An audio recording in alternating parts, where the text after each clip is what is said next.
नमस्कार गाइज। आज देखेंगे हम लोग सोशल साइंस का यानी सामाजिक विज्ञान का पार्ट सेकेंड। इसमें से आपका 50 क्वेश्चन दिया हुआ है और ये मोस्ट इम्पॉर्टेंट क्वेश्चन है। ये आपका बोर्ड एग्ज़ाम में क्लास 9th का बहुत बेनिफिट्स होगा। तो आप इस चैनल को देख रहे हैं तो लास्ट तक देखिएगा, आपके लिए बहुत फ़ायदेमंद होने वाला है।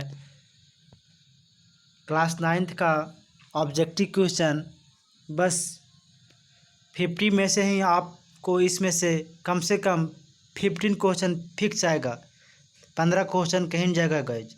चलते हैं हम लोग क्वेश्चन की तरफ से।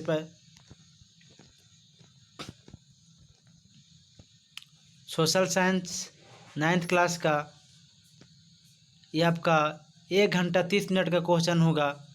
1 घंटा 30 मिनट में आपको सॉल्व करना होगा आंसर को। अब ये 50 नंबर का होगा, टोटल 50 पूर्णांक का 1 नंबर का आपका क्वेश्चन, एक नंबर का प्रत्येक क्वेश्चन 1 नंबर का है गाइज। चलते हैं हम लोग। बताता है कि द्वितीय विश्व युद्ध कब से कब तक हुआ। द्वितीय विश्व युद्ध कब से कब तक हुआ। तो आप बताइए कि द्वितीय विश्व युद्ध कब से कब हुआ था। तो 1939 से 1945 तक द्वितीय विश्व युद्ध हुआ था। इंग्लिश में पूछेगा गाइज तो what is the period of the second world war. Second world war पूछेगा तो 1999 टू 1945। नेक्स्ट क्वेश्चन, स्लीपर कहाँ लगते हैं। स्लीपर, अब आपको ये बताना है कि स्लीपर कहाँ लगते हैं। तो स्लीपर आप लोग जानते हो कि रेल की पटरी पर ये लगते हैं। तो रेल के डिब्बे पे, 1 मिनट पहले, रेल के डिब्बों में, रेल के इंजन में, रेल के पटरी पर। तो रेल के पटरी पर लगता है। बोलिए पटरी पर कैसे लगेगा सर। तो पटरी के ऊपर ही ना उसका ये डिब्बा होता है बाबू, तो उसी में लगेगा ना। तो इसका ऑप्शन नंबर जो हो जाएगा से सी हो जाएगा। यानी कि where are the sleepers used, तो ऑन रेल ट्रैक।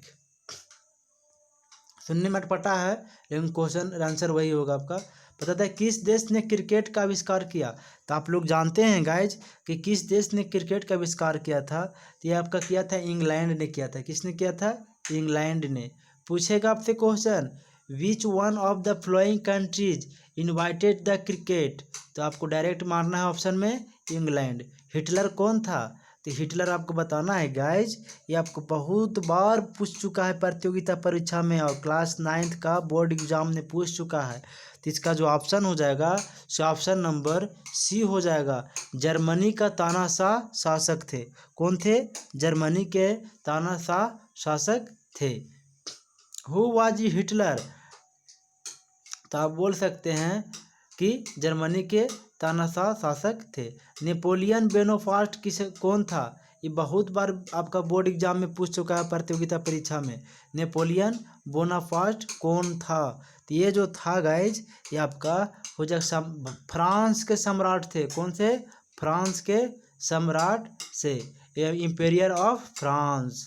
क्वेश्चन पूछता है हु वाज नेपोलियन बोनापार्ट, आपको ऑप्शन मारना है इंपेरियर ऑफ फ्रांस। मित्र राष्ट्र में कौन कौन से देश थे। बताइए मित्र राष्ट्र में कौन कौन सा देश थे। तो इसका जो देश थे मित्र राष्ट्र में सो ऑप्शन नंबर हो जाएगा सी, ब्रिटेन, फ्रांस, रूस। ब्रिटेन थे, फ्रांस थे, रूस थे। ये आपका मित्र राष्ट्र में थे। क्वेश्चन पूछता है which countries where in the lies. तो आपको सी मार देना है ऑप्शन है ब्रिटेन, फ्रांस, रूस।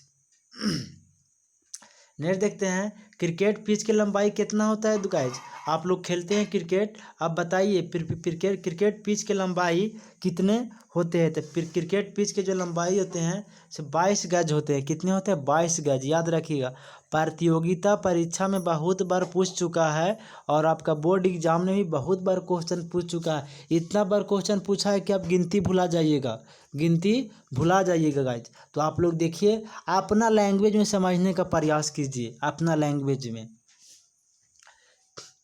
पूछता है question what is the length of a cricket pitch. 22 yards. Direct आपको ऑप्शन में क्लिक करना है। भारत में स्वदेशी आंदोलन कब हुआ था? तो भारत में जो स्वदेशी आंदोलन हुआ था बताना है आपको। तो ऑप्शन नंबर सी 1905 में हुआ, 1905 में हुआ था, यानी 1905 में हुआ था। When did the Swadeshi movement take place in India? Next question बोलता है कि बस्तर कहाँ है? तो बस्तर आपको बताना है गाइज कि बस्तर आपका छत्तीसगढ़ में है। कहाँ है? Chhattisgarh. Option number D. Next देखना है आपको कि भारत में पहले क्रिकेट टेस्ट मैच का कप्तान कौन था? भारत में पहले क्रिकेट टेस्ट मैच का कप्तान कौन था? तो टेस्ट मैच का जो कप्तान थे गाइज से आपका हो जाएंगे option number C, CK Naidu थे। सीके नायडू। पूछता है क्वेश्चन कि who was the captain of the first test match in India? तो आपको मारना है सीके नायडू। भारत का प्रथम फर्स्ट टेस्ट का कैप्टन कौन थे? तो सीके नायडू। निम्नलिखित में से कौन सा खेल औपनिवेशिक खेल बन सका? तो औपनिवेशिक खेल जो बन सका सो क्रिकेट चुका है। तो आप तो पूछे question which one of the flowing games become a colonial games? तो आपको क्रिकेट मांगना है। निम्नलिखित में से किस देश को रोटी की टोकरी कहा जाता है? तो रोटी की जो टोकरी कहा जाता है गैस सो आपका कहा जाता है अमेरिका होगा, इंग्लैंड होगा, फ्रांस होगा, रूस होगा। तो बताइए आप। तो ये होगा अमेरिका। नेक्स्ट देखते हैं ड्यूमा क्या है? ड्यूमा। तो ड्यूमा जो एक आपका है सो रूस की संसद के नाम है ड्यूमा। बहुत बार पूछा ये कि ड्यूमा क्या है? तो रूस की संसद है। रूस की क्या है? ये संसद है गाइस। तो आप इसको पढ़े सिर्फ नहीं याद भी करते जाएं।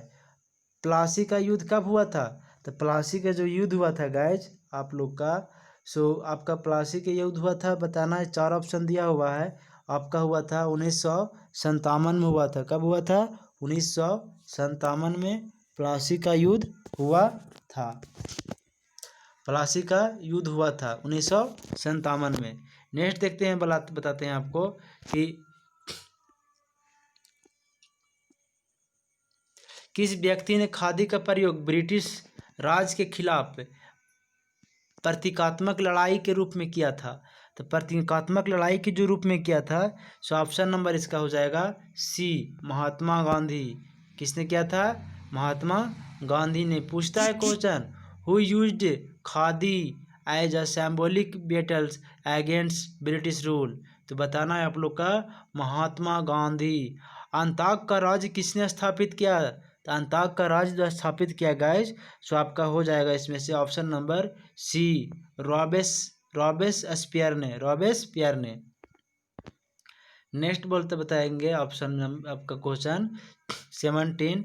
एक स्थलीय भाग जो 3 ओर से समुद्र से घिरा हो। एक स्थलीय भाग जो 3 ओर से समुद्र से घिरा हो उसे क्या कहते हैं? तो उसे 3 ओर से जो घिरा रहता है गाइज उसे कहते हैं हम लोग प्रायद्वीपीय। क्या कहते हैं? प्रायद्वीपीय। नेक्स्ट देखते हैं नीचे दिए गए स्थानों में से किस स्थान पर विश्व में सबसे अधिक वर्षा होती है? तो सबसे अधिक जो वर्षा होती है गाइज वो आपको बता देते हैं। ऑप्शन नंबर हो जाएगा सी, मासिनराम जो है ना, मासिनराम, उसमें अधिक वर्षा होती है। पूछता है क्वेश्चन कि which one of the flowing place receives the highest rainfall in the world? तो आपको ऑप्शन में मारना है मासिनराम। नेक्स्ट क्वेश्चन देखते हैं हम लोग बुल्लर झील निम्नलिखित में से किस राज्य में स्थित है? पूछता है question in which of the following state in the Wular lake located? Wular झील के बारे में पूछेगा तो आपको ऑप्शन मारना है डी, जम्मू कश्मीर में है। ये जम्मू कश्मीर में है गाइज। ग्रीष्म ऋतु में उत्तरी मैदान में बहने वाली पवन को निम्नलिखित में से क्या कहा जाता है? ग्रीष्म ऋतु में उत्तरी मैदान में बहने वाली पवन को क्या कहा जाता है? तो उसको जो कहा जाता है से आपका हो जाएगा 20 का सी, लू कहा जाता है। लू क्या कहा जाता है? लू कहा जाता है। नेक्स्ट क्वेश्चन है गोवा के दक्षिण में स्थित पश्चिमी तटीय पट्टी है। गोवा के दक्षिण में स्थित पश्चिमी तटीय पट्टी है तो उस पट्टी को क्या कहते हैं? तो उस पट्टी को जो कहते हैं so option number C, Konkan हो जाएगा, कोंकण। नेक्स्ट क्वेश्चन कि पूर्वी घाट का सर्वोच्च शिखर है, पूर्वी घाट का सर्वोच्च शिखर है, उसको क्या कहते हैं सर्वोच्च शिखर? तो इसको कहते हैं महेंद्रगिरी। क्या कहते हैं? महेंद्रगिरी। नेक्स्ट क्वेश्चन है कि हिमालय भारत के किस भाग में स्थित है? हिमालय भारत के किस भाग में स्थित है? तो ये आपका जो स्थित है ये आपका उत्तर में है। कहाँ है? हिमालय भारत के उत्तर में स्थित है, याद रखिएगा। In which part of the India is the Himalaya situated? तो आपको नॉर्थ मारना है गाइज। कर्क रेखा किस राज्य से गुजरती है? तो कर्क रेखा आपका किस राज्य से गुजरती है? तो ऑप्शन नंबर हो जाएगा बी, झारखंड। जी गाइज, अगर आप इस चैनल पे न्यू व्यूवर है तो पहले लाइक करें, सब्सक्राइब करें और चैनल को एक दूसरे अपने दोस्तों के पास भी शेयर करें और बेल घंटी को प्रेस भी करें। बेल घंटी प्रेस करने से प्रॉफिट्स क्या होगा कि जब भी वीडियो अपलोड किया जाएगा आपके पास नोटिफिकेशन चला जाएगा। जी, अगर आप ओल्ड व्यूवर हैं तो अपने लाइक करें, शेयर करें, अगर कोई त्रुटियां हैं तो उसको कमेंट करें और अपने दोस्तों के पास भी शेयर करें। अगर दोस्त नहीं है तो गाइज आप अपने दुश्मनों के पास भी शेयर कर सकते हैं। नेक्स्ट क्वेश्चन देखते हैं हम लोग कि थार मरुस्थल भारत के किस भाग में स्थित है? तो थार मरुस्थल किस भाग में स्थित है गाइज? तो ऑप्शन नंबर ही हो जाएगा सी, पश्चिम में स्थित है। किसमें? पश्चिम में थार मरुस्थल स्थित है। बोलते हैं in which part of India Thar desert situated? तो वेस्ट आपका हो जाएगा। निम्नलिखित में से कौन सा आयु वर्ग एक वयस्क को दर्शाता है? तो आयु वर्ग जो है एक वयस्क को दर्शाता है। तो 15 वर्ष से 59 वर्ष तक। ओके गाइज, भारत की सबसे लंबी नदी है, तो सबसे लंबी नदी बताना है गाइज। तो आप जानते होंगे गंगा के बारे में कौन नहीं जानता है? सभी लोग जानता है कि which is the largest river of India? तो गंगा। निम्नलिखित में से भारत के किस राज्य में सबसे कम वर्षा होती है? तो सबसे कम जो वर्षा होती है गाइज वो आपका हो जाएगी राजस्थान। कहाँ होती है? राजस्थान में। राजस्थान में कम वर्षा होता है। पूछता है क्वेश्चन कि which one of the following state receive the lowest rainfall of India? तो राजस्थान मारना है। किस देश से आग सान सू की संबंध है? आग सान सू के संबंध है। तो बताना है कि आंग सान सू के संबंध किस देश से है? बताइए गाइज। आंग सान सू ये आपका जो है ऑप्शन नंबर ए, ऑप्शन नंबर हो जाएगा ए, म्यांमार से है। भारत के संविधान कब बना? तो भारत का जो संविधान बना गाइज सो आपका कब बना था बताइए? तो भारत का जो संविधान बना था तो 26 नवंबर 1949 को बना था। कब बना था? 26 नवंबर 1949 का बना था। पूछता है question when was the constitution of India format? तो ये आपका हो जाएगा 26 नवंबर 1949। भारतीय संसद का अंग नहीं है राष्ट्रपति, राज्यसभा, लोकसभा, सर्वोच्च न्यायालय? तो कौन नहीं है गाइज बताइए? तो ये जो आपका है सर्वोच्च न्यायालय नहीं है, बाकी आपका राष्ट्रपति, राज्यसभा और लोकसभा ये सब है। नेक्स्ट क्वेश्चन देखते हैं भारतीय नागरिकों का अधिकार व स्वतंत्रता का रक्षक कौन है? भारतीय नागरिकों के अधिकार व स्वतंत्रता का रक्षक कौन है? तो बताइए इसमें। तो इसका ऑप्शन नंबर जो हो जाएगा गाइज 32 का सी हो जाएगा, न्यायपालिका। बोलता है कि which one is the protector of right and freedom of India citizens? तो आपको ऑप्शन नंबर सी हो जाएगा, न्यायपालिका। निम्नलिखित में से कौन सा तरीका लोकतांत्रिक नहीं है? तो लोकतांत्रिक नहीं है तो ऑप्शन नंबर इसका हो जाएगा डी, सरकारी अधिकारियों को पानी के लिए आवश्यक रिश्वत देना। नेक्स्ट ऑप्शन आपका हो जाएगा संविधान सभा का अध्यक्ष थे कौन? तो संविधान सभा का अध्यक्ष बताना है गाइज कि कौन थे। संविधान सभा का गाइज डॉक्टर राजेंद्र प्रसाद थे। पूछता है कि the president of the constitution assembly was doctor Rajendra Prasad, Rajendra Prasad बोल सकते हैं। मौलिक अधिकारों के रक्षक के रूप में कौन काम करता था? मौलिक अधिकारों के रक्षक के रूप में कौन काम करता है? मौलिक अधिकारों के बारे में पूछ रहा है गाइज, रक्षक के रूप में कौन काम करता है? तो जो काम करता है guys so option number A, भारतीय न्यायपालिका। भारतीय न्यायपालिका बोलते हैं who act as the guardian of the fundamental rights, guardian of the fundamental right? तो भारतीय न्यायपालिका। विश्व मानवाधिकार दिवस कब मनाया जाता है? मानवाधिकार मतलब when is the world human rights day celebrated. तो ये जो मनाया जाता है गाइज सबका हो जाएगा, इसका ये जो मनाया जाता है से ऑप्शन नंबर इसका हो जाएगा आपका सी। क्या हो जाएगा? सी। 10 दिसंबर को मनाया जाता है गाइज। नेक्स्ट देखते हैं, किस वर्ष भारतीय संविधान की प्रस्तावना में धर्मनिरपेक्ष शब्द जोड़ा गया? धर्मनिरपेक्ष शब्द जोड़ा गया, तो ये जोड़ा गया था 1976 में। पूछता है क्वेश्चन कि in which year was the word secular added in the preamble to the constitution of India 1976। Bharat में प्रत्येक मतदाता को कितने मत डालने का अधिकार है? तो मत ओनली फॉर क्या डालने का अधिकार है? तो एक मत डाल सकता है। How many votes can be cast by each voter in India? तो 1 वोट डाल सकता है। भारतीय संसद में कितने सदन है? तो भारतीय संसद में जो सदन है गाइज सो टोटल मिलाया जाए तो 2 है, यानी how many houses are there in the parliament of India. Next question बोलता है गाइज कि किस अधिकार को मौलिक अधिकारों की सूची से हटा दिया गया है? किस अधिकार को मौलिक अधिकारों की सूची से हटा दिया गया है? तो ये जो हटा दिया गया है ऑप्शन नंबर सी, संपत्ति का अधिकार। किसका है? संपत्ति का अधिकार। Which right has been removed from the list of fundamental rights? ये राइट टू वेल्थ। निम्नलिखित में कौन राजनीतिक कार्यपालिका का हिस्सा होता है? राजनीतिक कार्यपालिका का जो हिस्सा होता है गाइज सो इसका ऑप्शन नंबर होगा सी, गृह मंत्री। कौन होगा? गृह मंत्री। Who among the following is a part of the political executive? तो इसका क्या हो जाएगा? होम मिनिस्टर हो जाएगा। नेक्स्ट क्वेश्चन देखते हैं कि भारतीय संविधान निम्न में से कौन सा अधिकार देता है? तो भारतीय संविधान निम्न में से जो अधिकार देता है गाइज वो आपका हो जाएगा ऑप्शन नंबर हो जाएगा आपका सी, अपनी संस्कृति के रक्षा का अधिकार। को बताता है कि अपना संस्कृति का आप संस्कृति सभ्यता को रक्षा कर सकते हैं। पूछा है क्वेश्चन कि which of the following rights is available under the constitution of India? तो आपको बताना है कि right the protect one's culture.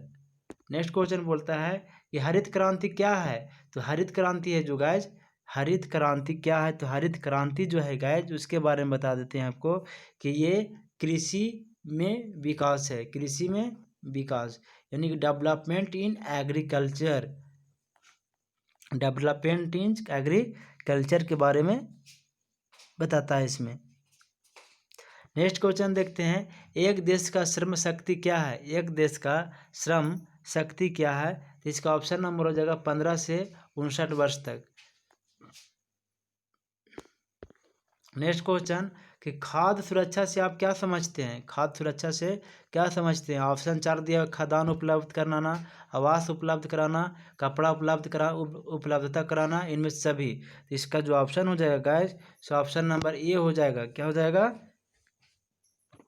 ये खाद्यान्न उपलब्ध कराना। पूछता है क्वेश्चन में कि what do you understand by food security? आपको क्वेश्चन के टिक लगाना है guys, food availability. Next question देखते हैं कि NSSO का पूरा नाम लिखे।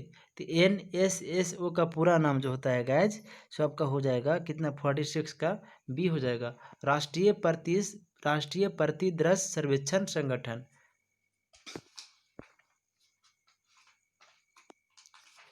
यानी कि NSSO का पूरा नाम देखा जाए तो national sample survey organisation. Next question देखते हैं हम लोग कि बम्पर स्टॉक क्या है? तो बम्पर स्टॉक के बारे में आपको बताते हैं कि बम्पर स्टॉक क्या है। इस ऑप्शन में कौन सा इसका आंसर होगा? तो इसका आंसर जो होगा ए हो जाएगा। क्या हो जाएगा? ए। सरकार द्वारा अधिप्राप्त अनाज का भंडार को ही है कहते हैं बम्पर स्टॉक। नेक्स्ट देखते हैं हम लोग गाइज कि किस खाद्य फसल का उत्पादन हरित क्रांति के कारण बढ़ा? हरित क्रांति के कारण बढ़ा। तो ये जो वजह बढ़ा guys so option number C हो जाएगा, चावल तथा गेहूं। पूछता है क्वेश्चन, ये हमेशा पूछता है, आप गिनती भूल जाइए कितने बार पूछा है। The the production of which food crop was more due to the green revolutions. तो राइस एंड वेट। सार्वजनिक वितरण प्रणाली में किन किन वस्तुओं का वितरण किया जाता है? तो ये जो किया जाता है सबका गेहूं, चावल, मिट्टी के तेल, चीनी, कपड़ा, इनमें सभी हो जाएगा, इनमें से सभी। क्वेश्चन बहुत बार पूछ चुका है गाइज कि what items of things are distributed in the public distribution system. तो ये ऑल ऑफ दिस हो जाएगा। वेट, राइस, किरोसिन तेल, sugar, cloth. Okay, next question जो आपका है जो बहुविधि फसल प्रणाली क्या है? तो बहुविधि जो फसल प्रणाली है गाइज वो आपका है एक वर्ष में एक से अधिक फसल उगाना, उसी को बोलते हैं बहुविधि। देखिए कोई भी ज़मीन है उसमें से अगर एक से अधिक फसल उगाते हैं, पहले मकई लगाएं, फिर मकई लगाएं, आलू लगाएं, फिर गेहूं लगा दिए, फिर और कुछ लगा दिए, तो फिर जेठुआ लगाएं, तो 4 फसल हो गया, तो उसको बोलेंगे बहुविध फसल बोलेंगे। यानी कि इंग्लिश में पूछता है question what is multiple cropping system, बोलेंगे growing more than one crop in year. So guys अगर आप इस वीडियो को लास्ट तक देखे हैं तो चैनल को लाइक करें, सब्सक्राइब करें और शेयर करें। अगर ओल्ड व्यूअर है तो अपने दोस्तों के पास भी शेयर करें, दोस्त हैं दुश्मनों के पास भी शेयर करें। That's all.